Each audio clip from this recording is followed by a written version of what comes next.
Excuse me. Jesus, this God here. You're working outside. This real God. Are you a Christian? Sorry, I think you wanted to ask a question. You didn't get an answer to your question. Was it some specific question? I'm a Muslim, by the way. You can ask me if you want. Okay. No. I just wanted to thank you guys for coming and for like doing this, because it is good to like make people think, you know, because I'm not against any religion. I think they're all great.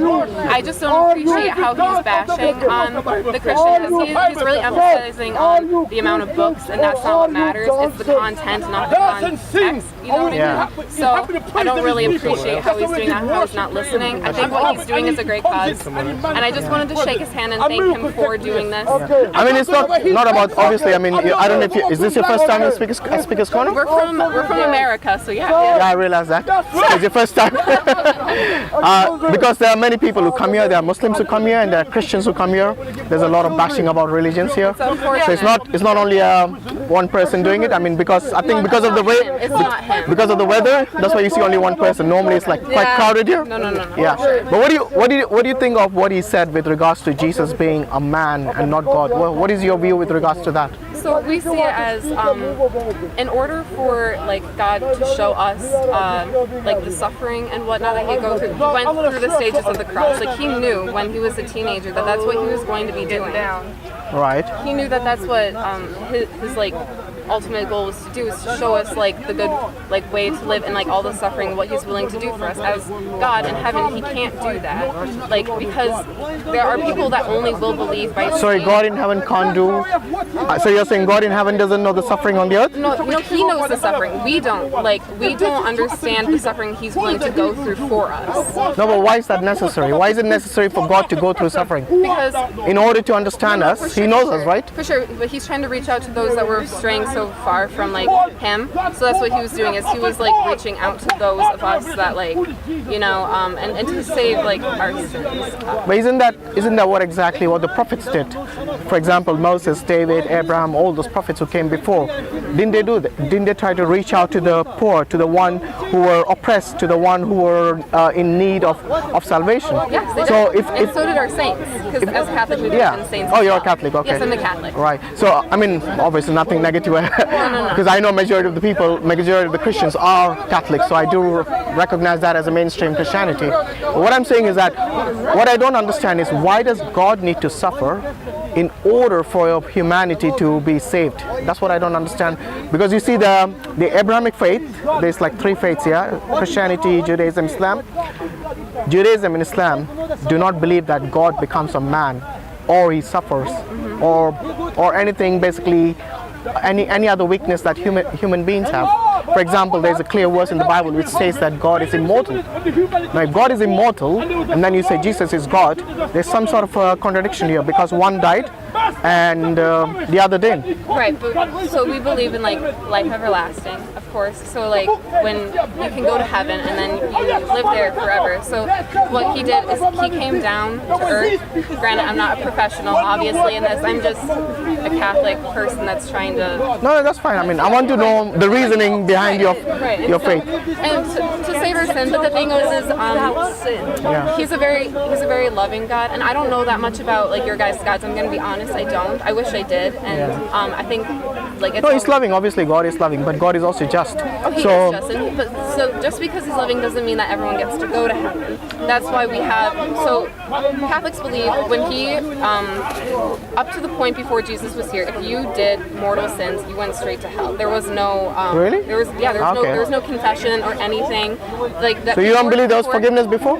No, there was forgiveness. Right. Like if you committed like a mortal sin, like something, because we see, like murder or something like that. Right. So if you did something like that, like you were screwed. You weren't going to go to heaven. So what happens now?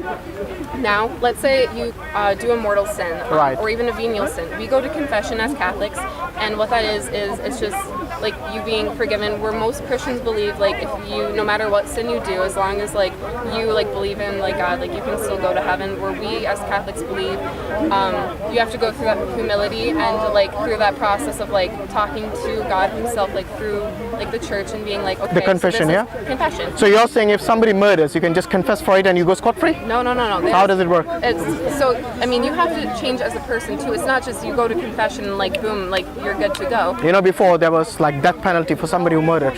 There was death penalty for adultery. Yep. I'm trying to understand what happens now for a person who has actually murdered someone and he has been convicted of that murder. Yep. So how would you, as a person from, just say you're a judge and you do justice based on what the Bible says. Yes. So from the New Testament perspective, Yep. how would a person or how would the victim of that murderer get justice if all he has to do is just confess for it? It's not all he has to do though.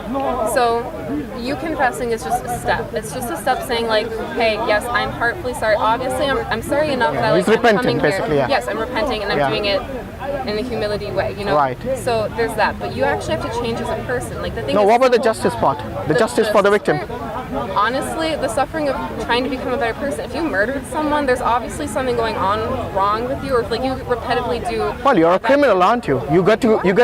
There got to be some justice served. Yes, there because is. the justice of the law of the land will obviously either give him a life sentence or a death sentence, depending on which law you follow or which Right, country. because So I'm saying if you were a Christian Yep. and you abided only by the New Testament. Yep. And you follow the law within so I want to know what is the law in the New Testament for a person who is a convicted criminal like a murderer or a rapist. Like how they're gonna get to heaven. Yeah, sorry, go on. Practicing Catholic, or is he just saying this Catholic? Sorry, say again. Is he practicing Catholic or or is he Catholic? saying No, it's a hypothetical question, yeah. But Yeah. what I'm saying is that regardless of what your spiritual, Yep. the degree of spirituality in you, I'm saying let's say you base your judgment only on the New Testament. Yep. What is the law in the New Testament that this person is now under in terms of serving justice to the victim of that particular murder? That's what I want to know. Because you see, in Islam, it's very clear. The person who commits a murder, he gets punished.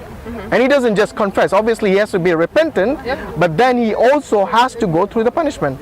And Islam, they give three choices. They give the choice of A, basically the death penalty in case of a murder, or B, the blood money, where the victim's family is approached. They're given these three choices by the judge once he's been convicted. So one of the choices is, like I said, the death penalty or the blood money. You know what the third choice is? Forgiveness. Complete forgiveness. No money, no penalty. Yeah, and you know who decides that? Not the judge, not the jury, but the victim's family, because they understand the pain. They are the ones who will be suffering the most. So this ruling is not, obviously the judge decides whether he's convicted or not. He goes through that process of a normal, the law of the land. So this is what I'm trying to understand from the Christian perspective, from the New Testament. Like, an actual like law or what? No, I'm not saying what you do. I'm just asking, what does the New Testament teach to serve justice in such a scenario? Because what I understand so far from most Christians I spoke to, they say, oh, Jesus died for your sin and that's it. No. So, see, we don't believe that. I'm not saying you guys believe that. I'm just saying from my experience. Right. And yeah. so how we see it is, it's not like, yes, you have to do like the confession if you're a Christian. You know, like being a Christian does not give you a headway into heaven. It's just like what you believe in if you practice it. So let's say I murdered someone. I'm not planning on it, but let's say I did.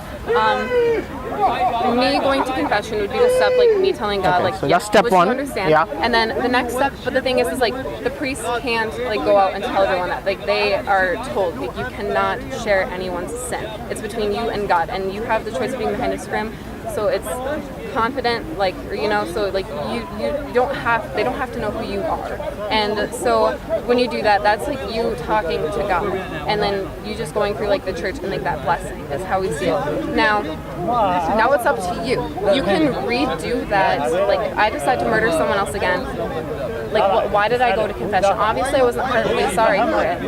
It's your punishment is you having to like fight to become a better person, because you can't say that you're a Christian or you're a Catholic if you don't practice, if you don't try making yourself better. So if you're committing this like mortal sin over and over again, like your punishment is that hardship of trying to like become a better person. And in that process, like whether it's just daily things that you do different, or just like how you completely change your life in order to like be better. But judgment wise, yes, we believe he is a very just God. Not anyone's just going to make it into heaven. If you do something extremely wrong, he's just. So You're what? not going to make it. So where is the justice served? Because okay, the step one is confession in the church. Yeah. Okay. But we don't Whatever have to. confidentiality, No, that's the thing fine. is like but I'm saying, what happens then? I'm not talking about repeat offenders. I'm talking about a one-time offender, and even repeat offenders, obviously. So, like, because if one-time offender, if he murders one time, there's no guarantee he won't murder again. But you see, if you let him go the first time, what is the guarantee that he won't murder again? It's your free choice. It is. The whole point is like. So where is the law? Where does the law come in here? See, that's just it. Like. That's it. You don't punish him. That's it. What I'm saying is like. Okay. It's on you. It's not this world that's gonna make. Sorry, on whom? On the person who. It's on you. It's all on you on how you're gonna change. Like, yes, I could go out there. I could commit a murder. I could be really sorry for what I did, but I don't change as a person. Like, even if I just did that one murder, like obviously something was going wrong. Maybe I was just in the wrong place at the wrong time, and it just like is something that happened. But the thing is how we see it is it's you. Like how you. Everyone's process. You're looking from the point of view of the actual person who committed the murder. Yes. Why don't you look at from the point of view of the victim and his family? Yes, the victim or her and his family. Yes, and for example, let's say somebody murdered somebody in your family. Yeah. Do you not want to see justice served? Or do you just say forgive every time? And these people who you forgive all the time, then what happens is these people, they get complacent and they go on committing repeat offending, they become repeat offenders. And I can see where you're coming from, but as how we see it is like we can be like, so if someone like murdered someone in my family, yeah, like I'm going to forgive them. I'm not going to forget. Like obviously I'm going to go through like the legal process like of this world to like make sure that's different, but like spiritually wise, like that's what we're talking about, spiritually wise. And spiritually wise, my job is to forgive them. If I have a grudge against them, or if I am just feeling angry, or even if I hate them, that's a mortal sin. Like that's now me that's committing a sin to them. Do you think that's that approach is practical? Yes.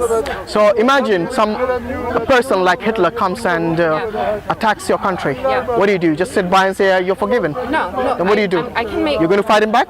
Yeah, but like the thing is like I can. And is that something that the New Testament teaches? That's what I'm trying to get. I'm not trying to ask you what's your personal opinion. You see, because we can be. I'm telling you what my religion says, and like so, if there's a war, Catholics are not against war. Like let's say like a Hitler thing happened all over again, we're gonna be like, yes, like go to war to stop this bad thing that's happening. Like stop it. But we need to forgive them. We need to forgive them, but it doesn't mean like us forgiving. What does forgiveness mean in this context? Because to be honest, when there is a war, when somebody is coming to attack your country, yes. I mean, when you see the little children being bombed and killed in front of you, you don't want to go around just saying forgive you, forgive you, forgive. You see, it's not practical. No, like you have to be like on your defense, obviously, but like.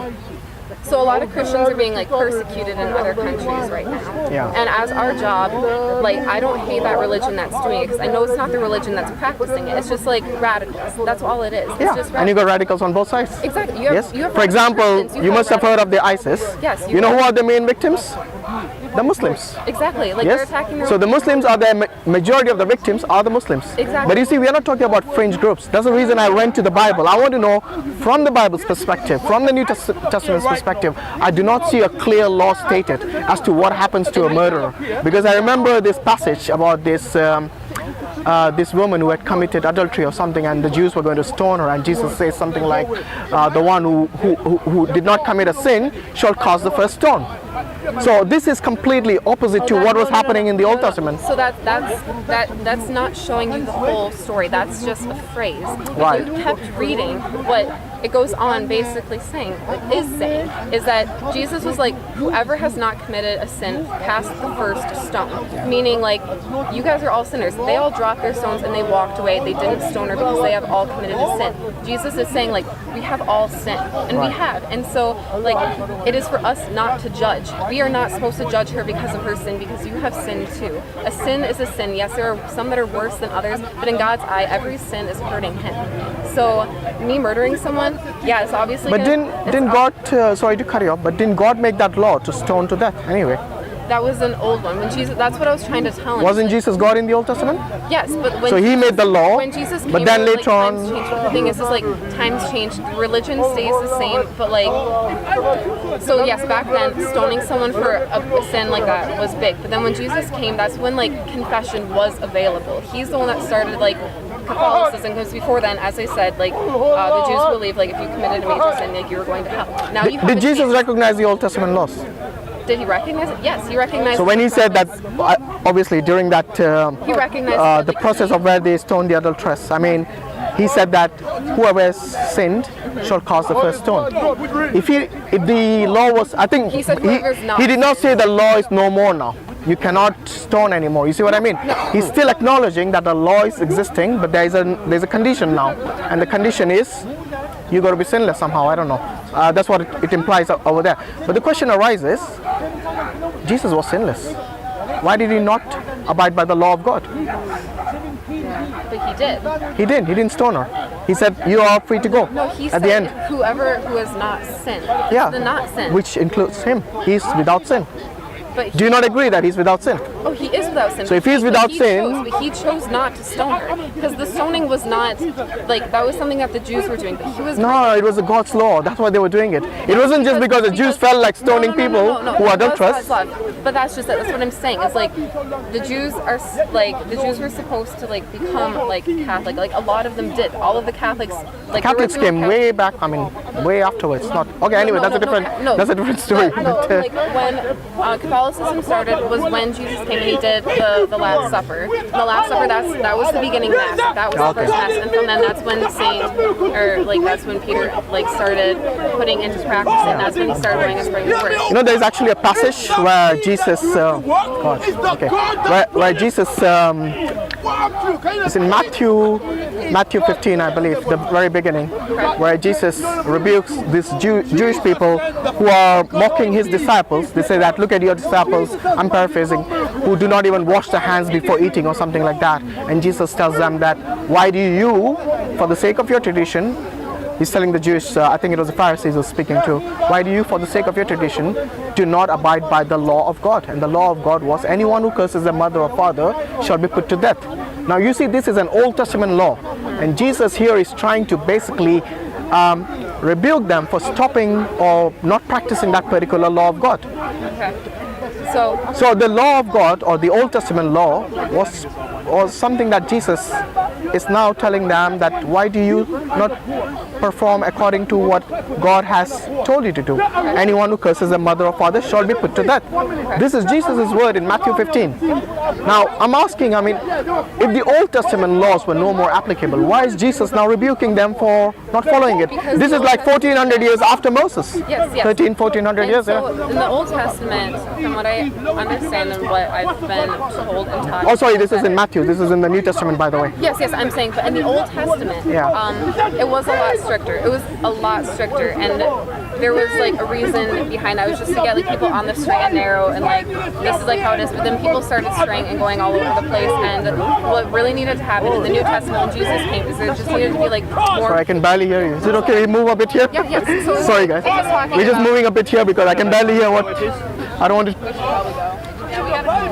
Yeah, I have to go. So I'll That's answer fine, this that's and then fine. thank you for talking. This has been Yeah, actually no really problem. fun Yeah. and a good experience actually. So. Yeah.